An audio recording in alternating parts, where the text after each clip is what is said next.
ಮೈಸೂರಲ್ಲಿ ಅಚ್ಚರಿಯ ಘಟನೆಯೊಂದು ನಡೆದಿದೆ. ಮೈಸೂರಿನ ಸಿದ್ಧಾರ್ಥ ಬಡಾವಣೆಯಲ್ಲಿ ಮನೆಯೊಂದಕ್ಕೆ ಚಿರತೆ ನುಗ್ಗಿದೆ. ಮನೆಯೊಳಗೆ 2.5 ಗಂಟೆ ಇತ್ತಂತೆ ಚಿರತೆ.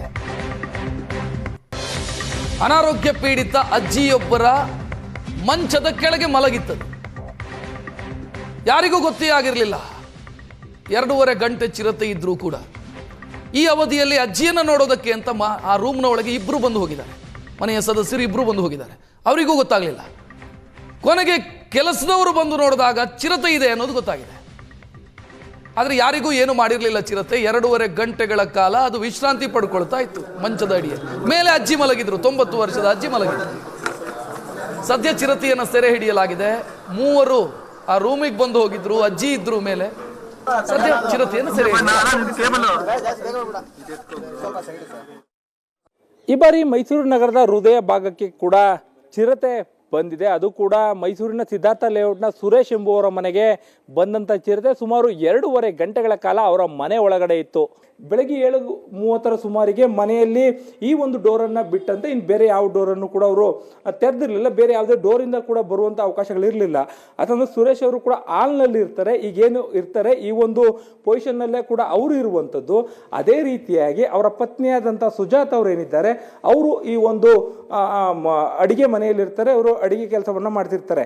ಈಗ ಹೇಳುವಂಥದ್ದು ಅಂದರೆ ಏನು ಸುರೇಶ್ ಅವರ ತಾಯಿ ಶೈಲಜಾ ಅವರು ಏನಿದ್ದಾರೆ ಅವ್ರ ತಾಯಿಯವರು ಈ ಒಂದು ಕೊಠಡಿಯಲ್ಲಿರ್ತಾರೆ. ಈ ಒಂದು ಕೊಠಡಿಯಲ್ಲಿ ಯಾಕಂತಾರೆ ಅವರು ಬೆಡ್ ರಿಡನ್ ಆಗಿರ್ತಾರೆ. ಆ ಕಾರಣಕ್ಕಾಗಿ ಇಲ್ಲಿರ್ತಾರೆ. ಆದರೆ ಇಲ್ಲಿಗೆ ಬರುವಂಥ ಚಿರತೆ ಏನಿದೆ ಅದು ಈ ಒಂದು ಬೆಡ್ನ ಈ ಒಂದು ಭಾಗದಲ್ಲಿ ಬಂದು ಅಡಿಗೆ ಕುಳಿತಿರ್ತಕ್ಕಂಥದ್ದು. ಅಂದರೆ ಬೆಡ್ ಇನ್ನೂ ಕೂಡ ಗೋಡೆಯ ಒಂದಷ್ಟು ಹತ್ತಿರದಲ್ಲೇ ಕೂಡ ಇತ್ತು. ಆ ಸಂದರ್ಭದಲ್ಲಿ ಇಲ್ಲಿರುತ್ತೆ. ಅಂದರೆ ಸುಮಾರು ಬೆಳಗ್ಗೆ 7:30 ಸಂದರ್ಭದಲ್ಲಿ ವಿಚಾರ ಗೊತ್ತಾಗುತ್ತೆ.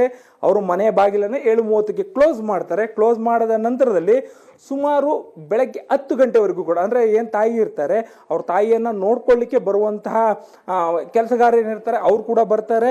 ಆನಂತರ ರೂಮ್ನಲ್ಲಿ ಹೋಗಿ ಅವರ ತಾಯಿಯವರನ್ನು ಕೂಡ ರೆಡಿ ಮಾಡಿ ಮತ್ತೆ ಮಲಗಿಸುವಂಥ ಕೆಲಸ ಆಗುತ್ತೆ. ಆ ನಂತರದಲ್ಲಿ ಮನೆಯನ್ನು ಕ್ಲೀನ್ ಮಾಡುವಂಥವ್ರು ಏನು ಬರ್ತಾರೆ ಅವರು ಬೆಳಗ್ಗೆ 10 ಗಂಟೆಗೆ ಅಲ್ಲಿ ಮಂಚದ ಕೆಳಭಾಗದಲ್ಲಿ ಕ್ಲೀನ್ ಮಾಡುವಂಥ ಸಂದರ್ಭದಲ್ಲಿ ಚಿರತೆ ಇರ್ತಕ್ಕಂಥದ್ದು ಗೊತ್ತಾಗುತ್ತೆ. ಬನ್ನಿ ಈ ಒಂದು 2.5 ಗಂಟೆಗಳ ಕಾಲ ಮನೆಯಲ್ಲಿ ಏನಾಯಿತು ಅನ್ನೋದನ್ನ ಸುಜಾತ ಅವರಿದ್ದಾರೆ, ಅವ್ರನ್ನ ಕೇಳಿ ತಿಳ್ಕೊಳ್ಳೋಣ.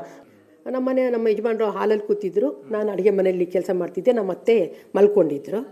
ಆಮೇಲೆ ಒಬ್ಬರು ಬಂದು 8:30 ಗಂಟೆಗೆ ಬಂದು ನಮ್ಮ ಅತ್ತೆನ ಕರ್ಕೊಂಡೋಗಿ ಸ್ನಾನ ಮಾಡಿಸಿ ತಲೆ ಬಾಚಿ ಎಲ್ಲ ಅವಳು ಮಾಡಿ ನಾವು ಹೋದ್ವಿ. ಆಮೇಲೆ 9 ಗಂಟೆಗೆ ನಮ್ಮ ಹಸ್ಬೆಂಡ್ ಹೋಗಿ ತಿಂಡಿ ಊಟ ಎಲ್ಲ ಕೊಟ್ಟು ಅವ್ರ ಅಮ್ಮಂಗೆ ಅದು ಅಷ್ಟೆಲ್ಲ ಬಂದು ಒಳಗಡೆ ಸೇರ್ಕೊಬಿಟ್ಟಿದೆ. ಬಂದು ನಮ್ಮ ಅತ್ತೆ ಹಾಸಿಗೆ ಕೆಳಗಡೆ ಮಲ್ಕೊಬಿಟ್ಟಿದೆ. ಅವ್ರಿಗೆ ಬಂದು ಆಮೇಲೆ ಇನ್ನೊಂದು ಅರ್ಧ ಗಂಟೆ ಆಮೇಲೆ ಇನ್ನೊಬ್ಳು ಬಂದಳು. ಮನೆ ಕ್ಲೀನ್ ಮಾಡೋ ಮೇಡ್ ಬಂದಳು. ಅವಳು ಬಂದವಳು ರೂಮ್ ಕಸ ಗುಡ್ಸೋ ಕೂದವಳು, ಅಕ್ಕ ಮಂಚ ಸಂದಿ ಏನೋ ಮಲಗಿದೆ ಅಂದ್ಲು. ನಾನು ಮಲಗಿ ಬಗ್ಗಿ ನೋಡಿದ ತಕ್ಷಣ ನಾನು ಅಂದಿದ್ದೆ. ಅವಳಿಗೆ ಸ್ವಲ್ಪ ಹೆದರಿಕೆ ಆಯಿತು, ಹೊರಗಡೆ ಓಡಿ ಬಂದ್ಬಿಟ್ಲು. ನಾನು ಬಗ್ಗೆ ನೋಡ್ತೀನಿ, ಅದು ಗೊತ್ತಾಗೋಯ್ತು ನಂಗೆ ಚಿರತೆ ಮರಿ. ಅವರು ಸುಮ್ಮನೆ ಅಂದ್ರಲ್ಲ, ನಂಗೆ ಒಂಥರ ತಕ್ಷಣ ನೋಡಿದೆ ನಮ್ಮ ಅತ್ತೆ ಮಲಗಿದ್ರು. ಅವ್ರನ್ನ ಎಡಕೈಲು ತಪ್ಕೊಂಡು ಎಳ್ಕ ಬಂದ್ಬಿಟ್ಟೆ ರೂಮಿಂದ, ಯಾಕಂದ್ರೆ ಅವ್ರಿಗೆ ನಡೆಯೋಕ್ಕಾಗಲ್ಲ. ಆಮೇಲೆ ಫಾರೆಸ್ಟ್ ಆಫೀಸರ್ಸ್ ಎಲ್ಲ ಬಂದು ವಿಂಡೋ ಓಪನ್ ಇತ್ತು ಗಾಳಿ ಬೀಸಲಿ ಅಂತ, ಅದರಿಂದ ಹಿಡಿದು ನೋಡಿದ್ರು. ಆಗ ಅಲ್ಲಿ ಗೊತ್ತಾಗೋಯ್ತು. ಮುಖ ಎಲ್ಲ ತುಂಬ ಹೆಲ್ತಿ ಇತ್ತು, ಸಿಕ್ಕಾಪಟ್ಟೆ ದಪ್ಪಕ್ಕೆ ಚೆನ್ನಾಗಿತ್ತು. ಅದೊಂದು ಹೇಳಕ್ತೀನಿ, ದೇವ್ರ ದಯೆ ಇತ್ತು ನಮ್ಮ ಮೇಲೆ. ನಮ್ಮ ಯಜಮಾನ್ರು ಹಾಲಲ್ಲೇ ಕೂತ್ಕೊಂಡಿದ್ರು. ಇಲ್ಲ ಅವ್ರನ್ನ ಅಟ್ಯಾಕ್. ನಾನು ಅಡುಗೆ ಮನೇಲಿ ಓಡಾಡ್ತಾ ಇದ್ದೀನಿ, ಓಪನ್ ಕಿಚನ್ ನೋಡಿ, ಡೋರ್ ಓಪನ್ ಇದೆ. ಅದು ಹೋಗ್ಬೇಕಾದ್ರೆ ನಾನು ಚೆನ್ನಾಗಿ ಕಂಡಿರ್ತೀನಿ. ಮಿಕ್ಸಿ ಮಾಡಿದ್ದೀನಿ ಶಬ್ದ.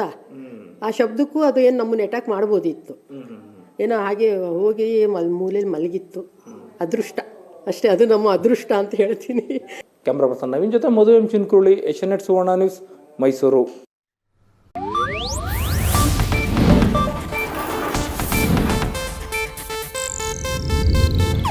ಇದು ಏಷ್ಯಾನೆಟ್ ನ್ಯೂಸ್ ನೆಟ್ವರ್ಕ್ ಪ್ರಸ್ತುತಿ.